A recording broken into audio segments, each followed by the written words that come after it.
Dear friend, have you ever sat in the middle of a crowd, yet felt utterly alone just because a single look wasn't what you hoped for? Have you ever stepped out into the street, heard a careless remark, and carried a heavy heart the rest of the day? We often think suffering comes from the outside, from words, attitudes, or what others do to us. But if we look more deeply, we'll see the real pain is not in them. It lives in an invisible shadow within ourselves, the ego. The ego is like a transparent glass wall. It separates us from the world, but because it's clear, we don't notice it. We think we're reaching others, but we're only touching that wall. The more we yearn to be understood, the farther the distance feels. The more we crave recognition, the more we hear only the echo of our own voice.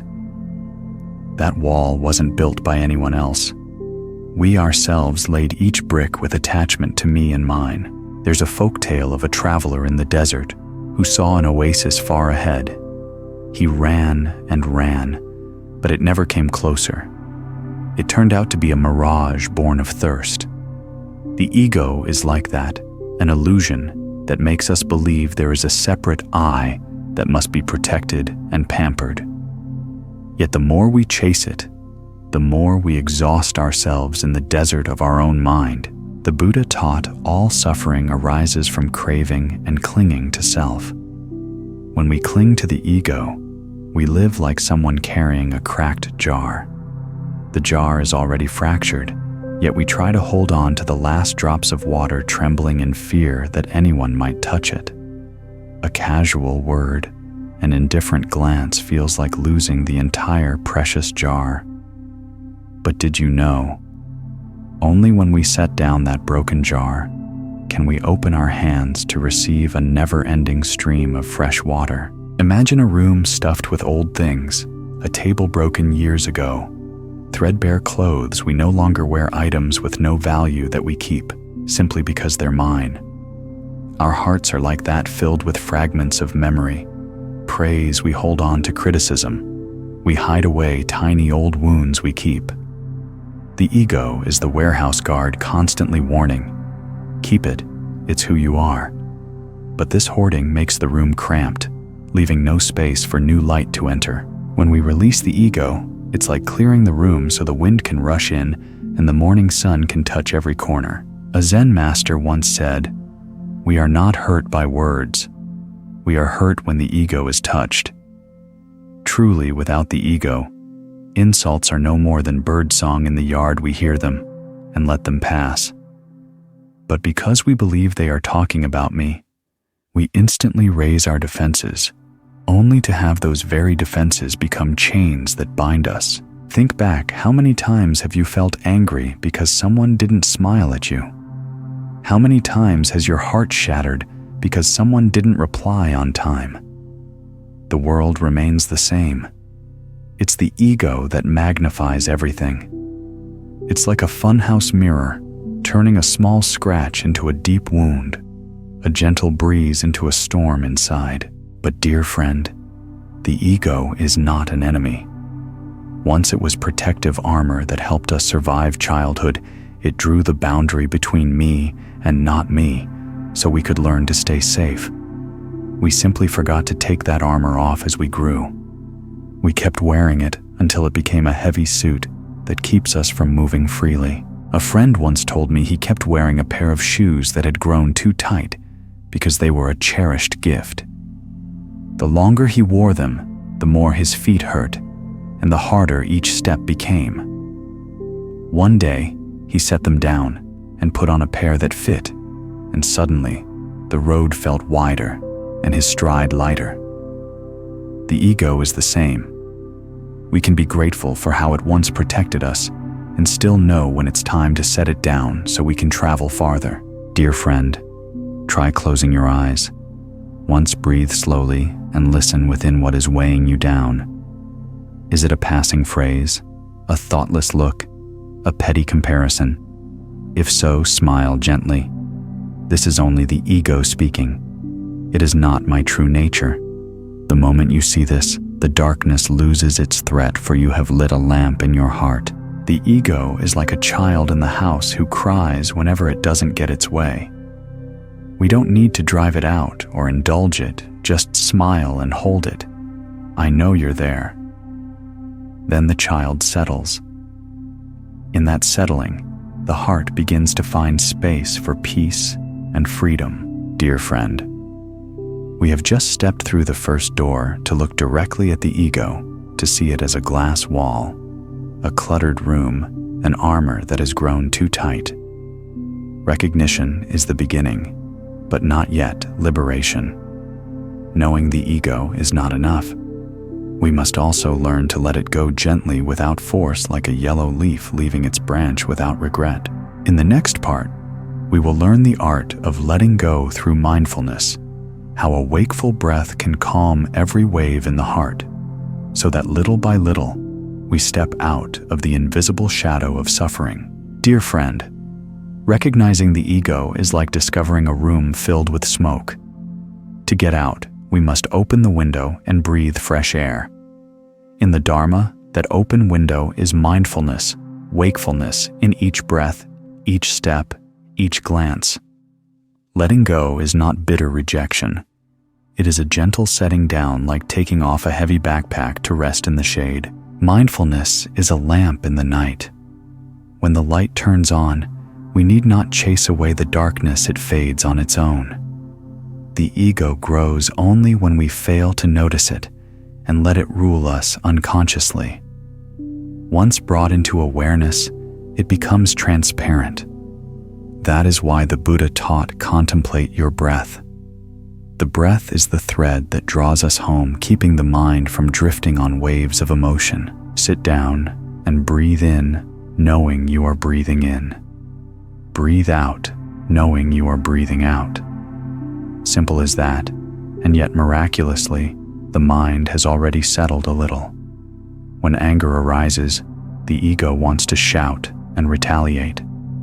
But if we bring attention back to the breath, the anger is illuminated.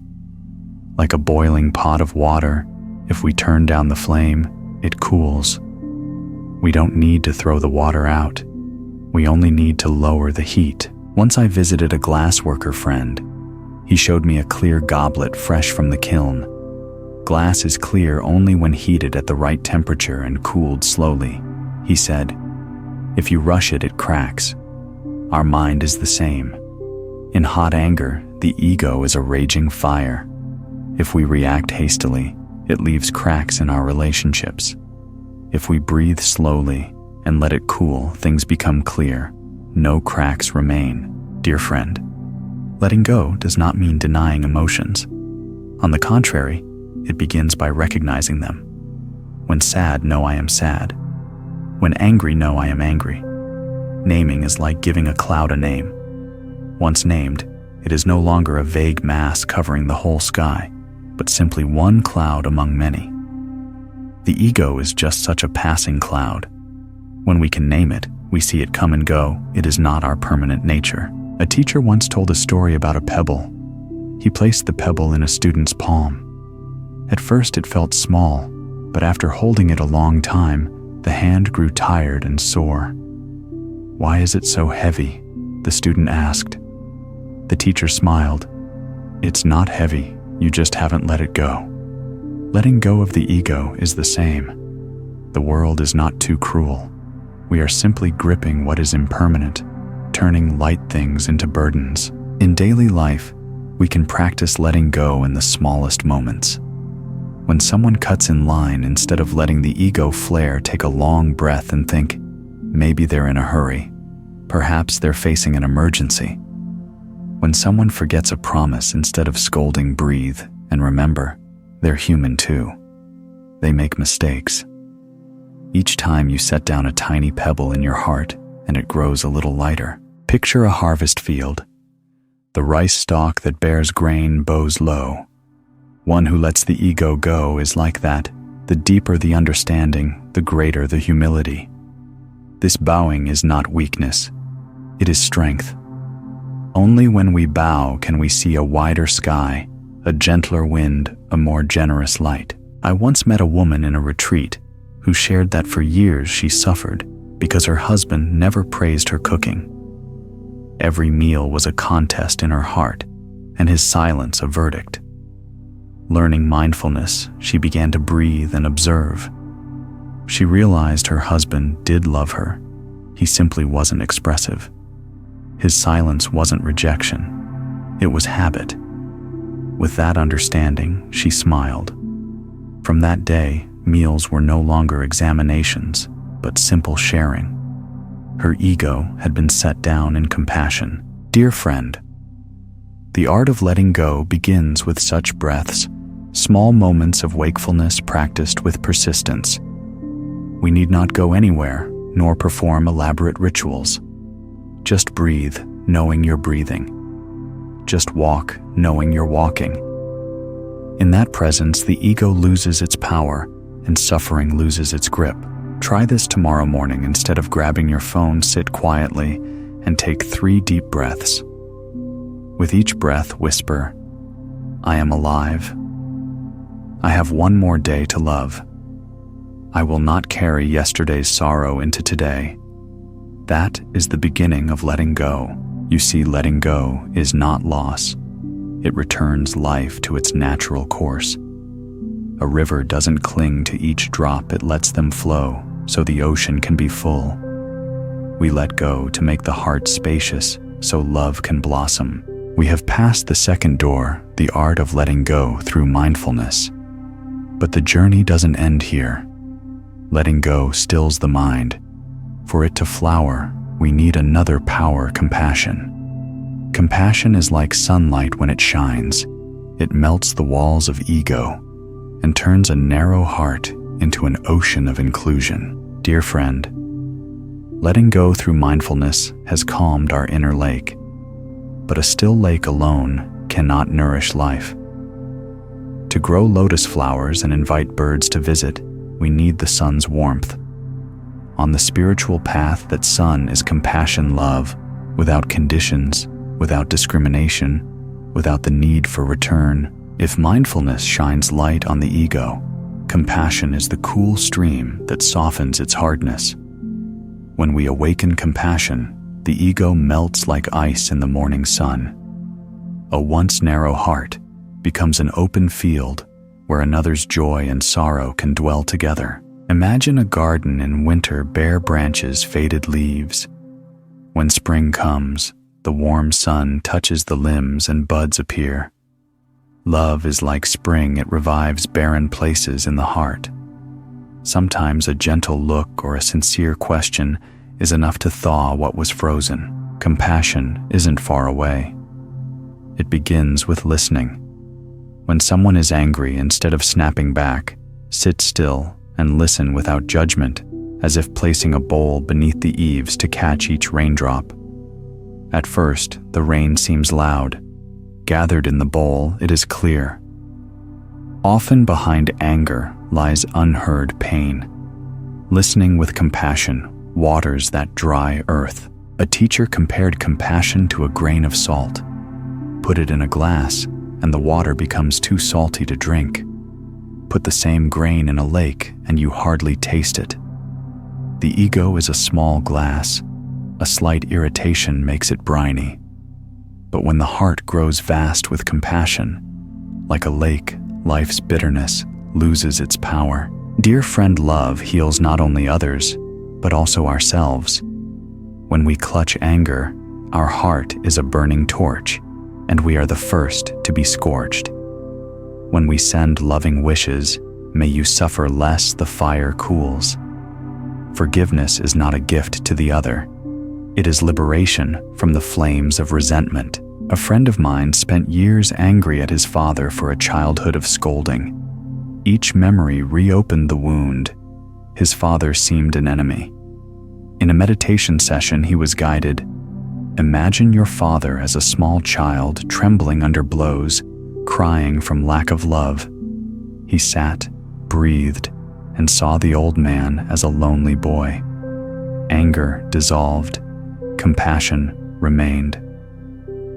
When I loved my father, he said I was freed.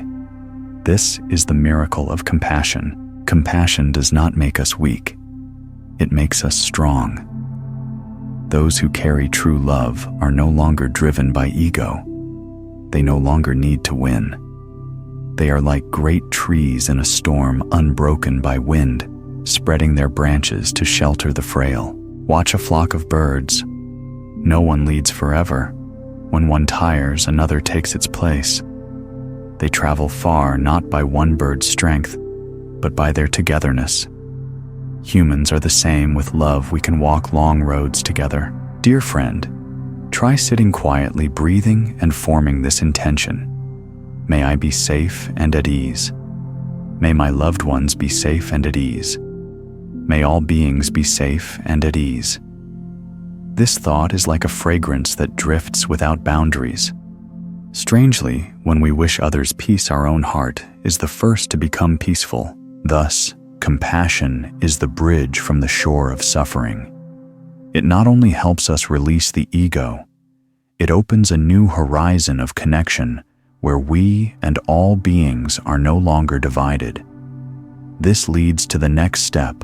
When compassion clears the way, we touch a deeper truth, non-self. Only when we see we are not a separate fixed I, but a current flowing in the infinite, are we truly free. Dear friend, when we let go of the ego through mindfulness and nourish love through compassion, our heart expands. But there is a deeper truth. The Buddha revealed, the nature of life is non-self.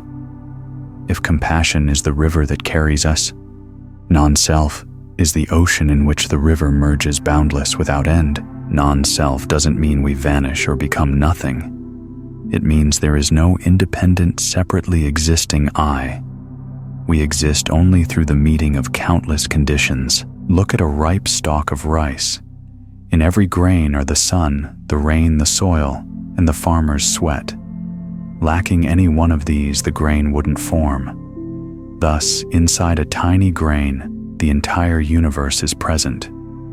We are the same. In us are the blood of ancestors, the river that nourishes us, the air we breathe.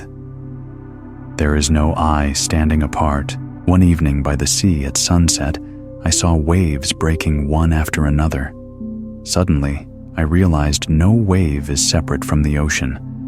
A wave is a temporary form of water rising and falling, never apart from the sea. Our ego is like the wave. Our true nature of non-self is the ocean. Clinging to the wave, we fear every swell and dip. Knowing we are the sea, we do not fear, for the coming and going of waves is natural movement. Dear friend, in daily life, the ego makes us suffer over small things. We're sad when praise is forgotten. We're angry when slighted. Understanding non-self, we see such feelings as clouds crossing the sky.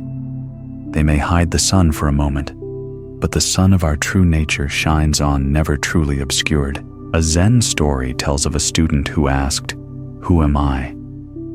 The master pointed to the forest. "You are that tree, for without it, you'd have no air to breathe. You are the stream, for its water flows in your blood. You are the cloud, for clouds make the rain that grows the food you eat. You are not only yourself, you are all, and all are you."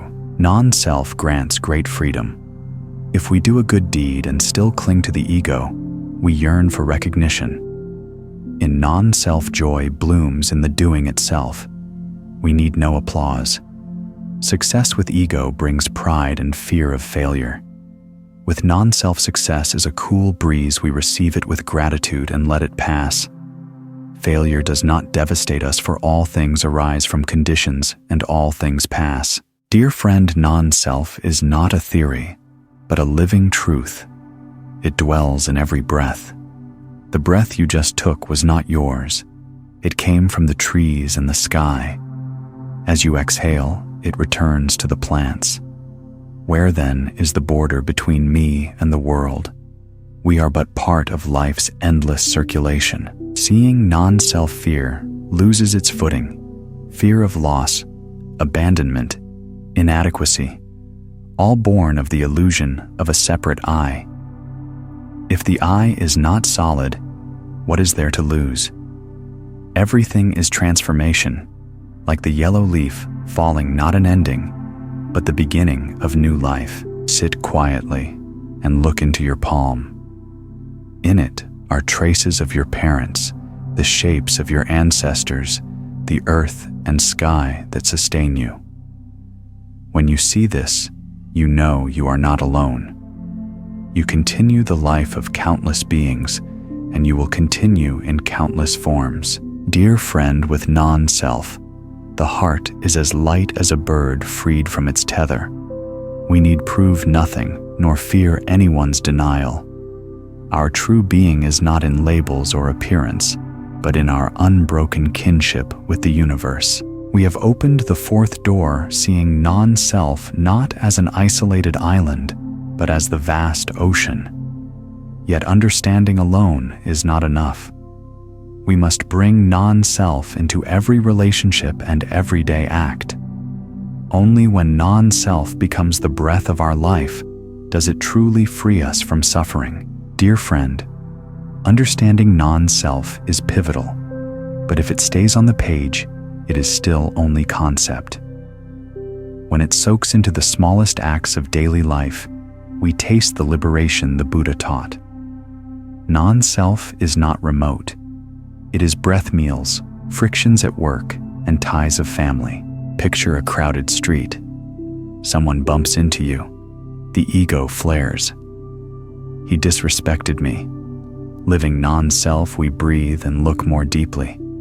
Perhaps he's rushing. Perhaps his mind is tangled in pain. The collision becomes an opportunity to practice spaciousness. At home, many arguments between parents and children, spouses and siblings arise from two egos facing off. A father insists, "I'm the elder, I'm right." A child asserts, "I have my own worth." With non-self, we learn to listen. The father sees the child's fears and longing to be understood. The child sees the parent's old wounds and burdens. As the ego steps back, love steps forward. Dear friend, non-self is invaluable at work. Often we argue not to find the best solution, but to defend our position. The ego wants victory, even if truth loses. Letting the ego soften, we discover listening as strength. Feedback becomes a mirror, not an attack. Those who practice non-self grow quickly because they're not afraid to learn even from their opponents. Once I watched two carpenters in a workshop. One made a mistake and ruined the wood. With ego, there would have been scolding and blame. The master simply smiled. "It's all right, today's ruined board will be firewood for winter." His attitude preserved harmony and transformed failure into value.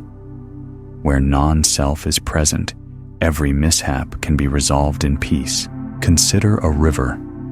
It doesn't ask whether a falling stone hurts it, nor quarrel with a drifting leaf. It embraces all and keeps flowing. One who lives non-self does the same, embracing joy and sorrow, praise and blame, then moving on. Not out of indifference, but out of understanding that all is part of the ever-changing stream. To live non-self is to live with humility and gratitude. Humility is like the bowed head of ripened rice, knowing that our achievements come not from ourselves alone, but from countless supporting conditions. Gratitude is like the gaze to the sky after rain, whispering, "Without rain, what would I drink?" In gratitude, the ego stops demanding, and the heart naturally feels full. Dear friend, bring non-self into one small act today. When washing dishes, don't think "I am washing." Just wash, feel warm water over your hands, hear the soft clink of bowls. When walking, don't think "I must hurry there." Just step, feel your feet meet the earth, keep pace with the breath. Then there is no I doing, there is only life unfolding. In that simplicity, peace blooms, a wonder appears. Living non-self, we begin to accept life's changes. A person leaves a job, dissolves, a dream falls through. With ego, we ache and cling. With non-self, we understand all comes and goes like the seasons. Spring doesn't cling to green leaves. Summer doesn't resent falling blossoms. Everything flows in its time. Non-self doesn't make us passive. It frees us to act with clarity. Without ego's grip, we act from love and wisdom, not from rivalry. We become free and steady like wind across grass, no clinging, no grasping, bringing coolness wherever we pass. We have crossed the fifth door, applying non-self in family work and every breath. But the path does not end with personal freedom. Settled in non-self, we step onto a wider road, the Bodhisattva path, where love is not for ourselves alone, but opens to embrace the whole world. Dear friend, as we live non-self, our heart grows light as clouds free as wind. A new door opens. Liberation is not just for me. When the heart escapes the ego's cage, it naturally reaches outward to embrace the suffering of all beings. This is the Bodhisattva path, the way of boundless love, where one refuses private peace and vows to journey through storms with every living being. If non-self dissolves walls, Bodhisattva practice builds bridges. The Bodhisattva does not seek nirvana alone. The happiness of others is also their own. They live like a lamp at a crossroads, keeping no light for themselves, but guiding travelers in the dark. Think of a candle in the night. When it lights another candle, its flame does not diminish. It multiplies. So it is with love. The more we give, the greater it becomes. One who lives the Bodhisattva spirit does not fear depletion. They know love is an inexhaustible fire, brighter the more it burns. In a small village lived an old physician. Though frail, whenever someone fell ill, he would walk with his cane to their home. Asked why he didn't rest, he smiled. Each time I help another heal, I feel myself grow healthier. This is the Bodhisattva spirit. Saving others is saving oneself. For in connection, there is no longer two. Dear friend, the Bodhisattva path does not require grand deeds. It starts small, holding an umbrella for a stranger, patience at home, a smile for the weary. Each time we open to one person, our heart grows a little wider. Every compassionate act is a step on the path. Think of a river. It doesn't drink for itself. It gives water to fields, trees, and people. By giving, it becomes endless. The Bodhisattva offers the heart to life, and in doing so, the heart becomes a boundless sea. Bodhisattva love walks with wisdom. Without wisdom, love can turn into indulgence or attachment. With wisdom, we help in ways that free others, not make them dependent like a farmer who doesn't over-fertilize, but tends the tree just enough to grow toward the sun. Dear friend, try forming a vow. May I not seek happiness for myself alone. May others' suffering be my concern. May I be present as an outstretched hand, a cool drop of water, a soothing smile. This vow becomes a wind that carries you beyond the narrow path of self toward the vast journey of limitless love. We have reached the sixth door, the Bodhisattva journey, where the ego dissolves in a great vow. But the path does not end in one lifetime.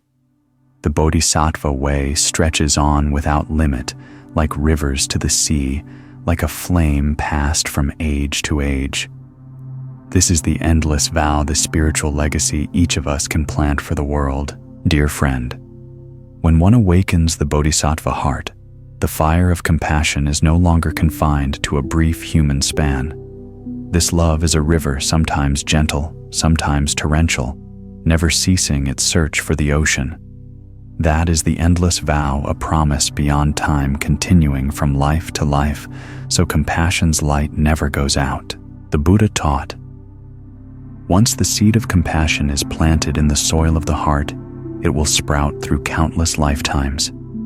Every wholesome act we sow today becomes a hidden spring nourishing the future. We may not be there to witness it, but the seed grows on shading generations to come. Imagine a person planting a great tree. They know they won't live to sit beneath its canopy, yet they plant and tend it, trusting that one day their descendants will rest in its shade. The Bodhisattva's vow is like this, not for immediate gain, but for the faith that love will touch lives not yet met, generations not yet born. A potter in my village taught poor children his craft without charging them. "Repay me by teaching others someday," he said. This is spiritual legacy, not wealth or titles, but the continued transmission of love and wisdom. Dear friend, you may think I am too small to leave a mark, but a smile you give can transform someone's bleak day. A word of encouragement can save a despairing heart. Such small acts can become seeds alive forever in another's soul. No one can measure the ripple of a single kindness, just as no one can trace a wave back to a single raindrop. A scripture offers a beautiful image, the Bodhisattva, as a lamp that lights countless lamps. The original light is not lost. Multiplied, it shines brighter still. Our spiritual legacy is the same. It never diminishes, so long as we are willing to pass it on. But dear friend, to make the vow truly endless, love must be patient. There will be times we are tired, feeling small in a vast world. Times we think, no matter how much I do, suffering remains. Remember, a bodhisattva does not vow to end all suffering in a day, but to continue without stopping, like a spring that flows on despite stones and gravel. It is perseverance that makes a legacy eternal. The vow need not be grand. It may be a mother's quiet sacrifices, a teacher's patience through decades, a doctor's steady care in silence. These pearls together form humanity's priceless treasure. Names may fade, but love remains. Ask yourself, if you left this world today, what would you leave behind? Wealth passes. Fame fades. What endures is how others felt in your presence, loved, comforted, trusted. That is spiritual legacy, lasting longer than any palace or statue. We have stepped into the seventh door, the endless vow, the heritage of love and wisdom we gift to life. Yet the journey is not over. All vows and seeds of compassion must be nourished in the rich soil of the present moment. Without the present vows are only ideas. This is what we explore next, living wakefully in each moment, so every instant becomes fertile ground where vows take root. Dear friend, no matter how deep our vow, it needs a foundation, the present moment. If we only look to the future and forget now, vows become dreams that never touch the earth.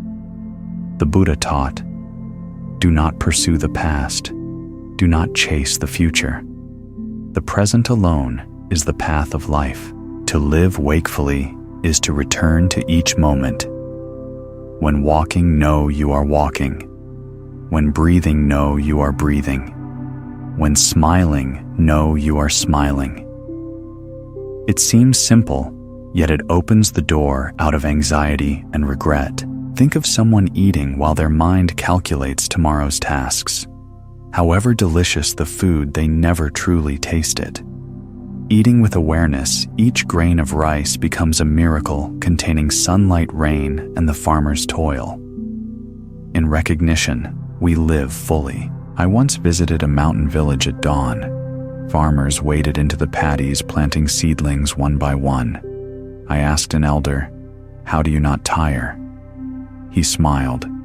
Each seedling I plant is one breath and one gratitude. When I plant, I think of nothing else. The rice grows, and so does my heart. This is wakeful living, doing one thing wholly without scattering the mind. Dear friend, the present is a gift we often lose because the ego drags us into the past or hurls us toward the future. We grieve what's gone and dread what's not yet come. But consider the past as a shadow. The future is unformed. Only the present is real. Miss the present, and we miss life itself. A master gave his student a small bell. Whenever you hear it, stop, breathe, and smile, he said. At first, the student struggled. His mind kept racing. Gradually, the bell became a gentle reminder. Come home. With each return, his burden lightened and suffering eased. Wakefulness reveals the beauty of impermanence, a blazing sunset, a budding flower, a child's laugh, fragile and thus precious. Living awake, we cherish each moment instead of waiting for some vague, grand happiness. Try a small practice. On waking, before you rush, sit and take 3 breaths. Sense your heartbeat. Hear birds outside, feel the first light through the curtain. With that alone, the day has already begun in awareness. At home, wakefulness means truly being there for loved ones. When your child speaks, put the phone down and listen with your whole heart. When your aging parent sighs, sit beside them and hold their hand. No advice needed, only presence. When a friend shares, listen in silence. Don't rush to interject. In such presence, love becomes real, not just words. Wakefulness doesn't mean we stop dreaming or planning. It means we know we are dreaming or planning, and we give ourselves fully to it. When working, work wholeheartedly. When resting, rest fully. When happy, be completely happy. When sad, acknowledge it fully without denial. A wakeful person walks a forest and knows each leaf underfoot, each breeze through the hair, each bird call afar. They don't need to find heaven elsewhere. Heaven is in every step. We have passed the 8th door, living in the present. But wakefulness is not for us alone. As we settle into the present, our energy naturally radiates to others. Like a flower's fragrance, it needs no advertisement. Anyone passing by can sense it. Dear friend, when you live awake in the present, you not only free yourself from anxiety and regret, you also become a gentle light for others. Like a blossoming flower, it doesn't beckon yet. Passers-by stop for its scent. So it is with wakefulness, quietly spreading seeds of peace. Think of a mountain morning. The rising sun doesn't choose whom to warm. Its rays slip through leaves and touch all beings. A wakeful person may speak little. Their calm presence alone soothes hearts. There's a story of a teacher who walked the monastery in silence each day. Students thought he taught nothing. Over time, they noticed that walking beside him and hearing his unhurried steps slowed their own hearts. The greatest lesson wasn't in words, but in a life lived awake. In modern life, we often feel helpless before conflict and pressure. Yet a single person who pauses to breathe can change the atmosphere. One mindful soul in a team is like a bell tolling in a noisy market. It doesn't drown the noise, but reminds everyone of a gentler rhythm. Recall the last time someone was fully present with you, unhurried, undistracted, listening to each word. How warm it felt to be acknowledged and understood. That is the contagious power of wakefulness.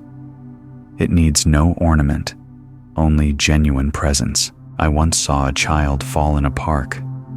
Instead of wailing, the child sat, took a deep breath, and stood up. The mother, rather than panicking, breathed with the child. People around smiled and paused to breathe too. A small act rippling outward to touch many strangers. We can each be such a ripple. A smile for a weary passerby, a glint of light. Yielding the right of way, planting patience into the stream of life. Forgiving a small mistake, melting a little ice in another's heart. Tiny seeds that sprout somewhere we'll never know. A garden cannot be lush with one species alone. It needs many colors and leaves. So does the world. If each of us adds a little wakefulness, a little peace, the human garden will bloom. No one must tend the whole garden. If everyone sows one seed, spring will come. To spread wakefulness is not to force others to change. It is a gentle invitation through the way we live, like a still lake that naturally quiets those who gaze into it, like a cool breeze easing summer heat.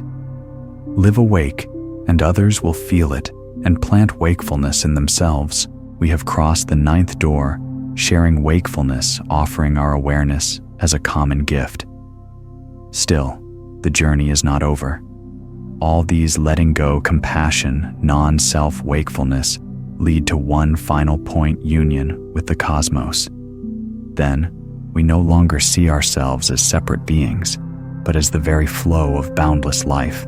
Dear friend, at the end of the journey, we realize every step from releasing the ego, cultivating compassion, living non-self, dwelling in, and spreading wakefulness has been a stairway to a single truth. We were never separate from the universe. Enlightenment is not finding something outside. It is recognizing we have always been held in the boundless ground of being. Picture a dewdrop on a blade of grass at dawn. It looks distinct, yet when the sun rises, it becomes mist returning to the sky. We are the same, clinging to self. We feel fragile and easily shattered. Touching awakening, we find we are the wide sky, never apart from it. One night under the stars, I felt very small. Then a thought sparkled. The atoms in my body were born in long dead stars. I am not only looking up at the universe, I am the universe looking back at itself. That thought dissolved fear. How can we be lost when what we are is life without end? Union with the cosmos is not vague. It is present in each breath. Inhaling air fills the lungs, flows into the blood, energizes every cell. This air was just inside a tree, just over the ocean. With a single breath, we touch our oneness with earth and sky. Understanding this, compassion becomes limitless. Hurting another hurts ourselves. Helping another helps ourselves. Like sea and wave, no wave without the sea, no sea without waves. Think of a symphony: violins, drums, flutes. Alone, each voice is incomplete. Together, music is whole and magnificent. Life is the same. Each of us is a note. When we harmonize, the universe becomes a grand composition, and we live in it as an indispensable part. Enlightenment doesn't remove us from life. It lets us live within it with a tranquil heart. We still eat, work, and love, but everything is infused with awareness. We no longer chase nor run away. We move like a river, gliding through landscapes, like a cloud drifting in the sky. Dear friend, sit once, breathe deeply, and feel your heartbeat joining the heartbeat of humankind. Imagine each step you take upon the earth as a continuation of those before you and of those to come. Then you'll know you have never been alone. You are a facet of the vast reality, and that reality lives in you and through you. We have traveled far recognizing the ego, learning to let go through mindfulness, nurturing compassion, touching non-self, applying it in life, walking the bodhisattva path, making an endless vow, living awake, sharing wakefulness, and at last uniting with the universe. Now we see enlightenment is not a destination, but a way of living fully with love, wisdom, and awareness in every breath. Dear friend, then you will understand the light you have sought was never outside. It has always been within you, like the sun, never extinguished, only hidden by clouds. Now the clouds have parted, and you see that light clearly shining, not only for yourself, but for the whole world. And this is an ending, yet also the beginning of a new journey, living awakened day by day, making of life an endless song of peace.